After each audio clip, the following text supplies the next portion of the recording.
Thank you, Mr. Blakey. I would first of all like to start by thanking all of my wonderful teachers from Rockbridge Academy, especially Mr. Finkbeiner, who was my thesis advisor this year. And I would also like to thank the ACCS for this amazing honor and opportunity.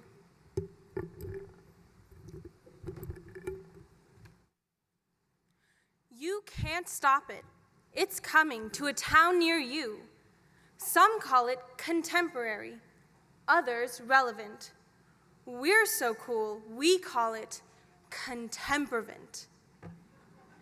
First, the rock band, with lights and big drums, playing the opening song that you know is cool, because you heard it on the radio. And then the worship leader, who is a young, hip guy welcoming all with graphic tee and cool glasses, who then does a quirky transition to the band, who will play a song that everybody knows. Then, a new song from the band leader. You should learn this song and go check out his new album in the bookstore. After the service, of course. And if the ushers would please come up for the offering. Please give if you feel led to do so. It is, of course, between you and God, but we do keep track. Next is the man who has all the answers.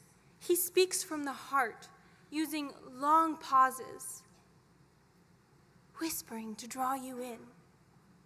And of course, the pictures of puppies and babies from third world countries on the HD screens to either side. Then a long prayer so that the worship leader can get back up on stage and sing the closing song that will make you cry.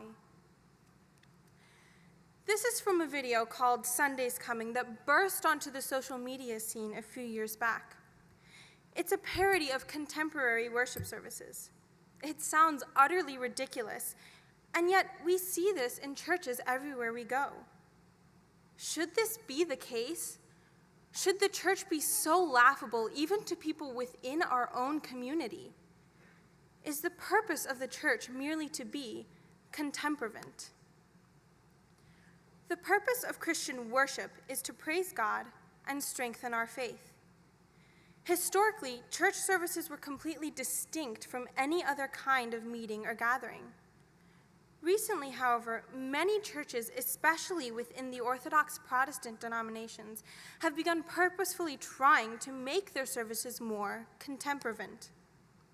This seems to make sense.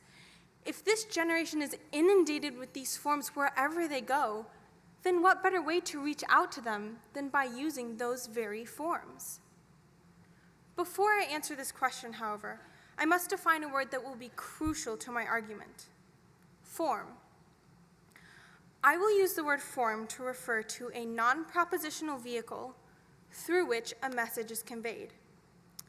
So, for example, we usually hear the hymn, "O Sacred Head Now Wounded," sung by a choir or congregation. If it were to be played by a kazoo band, it would immediately sound ridiculous because of the form. I would argue that the form conveys a message that can affect the explicit meaning of the words.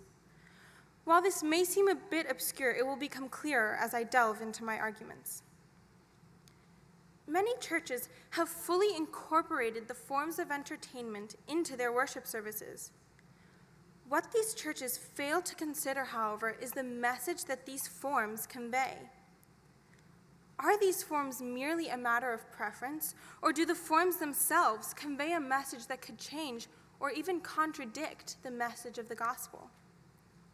Today, I will argue that the forms of entertainment valued by modern culture have compromised evangelical corporate worship in America.